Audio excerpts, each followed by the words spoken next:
Hi friends, నేను మీ Ali Hussain advocate. ఈరోజు మన సబ్జెక్ట్, ఎవరైనా ప్రభుత్వ ఉద్యోగులు కానీ లేదా ప్రైవేటు వ్యక్తులు కానీ బ్యాంకులో పర్సనల్ లోన్ లేదా హౌసింగ్ లోన్ తీసుకున్నప్పుడు ఆ తీసుకున్న లోన్ యొక్క ఈఎంఐని పే చేయడానికి చాలా ఇబ్బందులు పడుతూ ఉంటారు.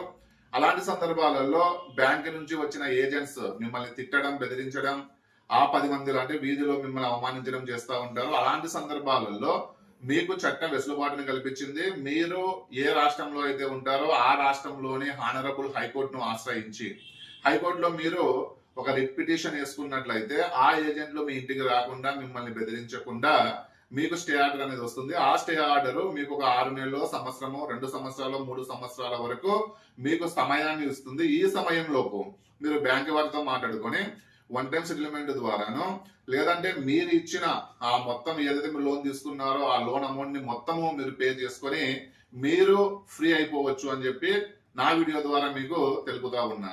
అంతేకాకుండా ఈ బ్యాంక్ లోన్స్ తీసుకున్న తర్వాత ఏజెంట్ మిమ్మల్ని బెదిరిస్తున్నారనో, బ్లాక్మెయిల్ చేస్తున్నారనో మీరు సూసైడ్ చేసుకొని మీ కుటుంబానికి మీరు దూరం అయిపోయి మీ భార్య పిల్లలకు ఇబ్బంది కలిగించవద్దు అని చెప్పి నా వీడియో ద్వారా మనవి.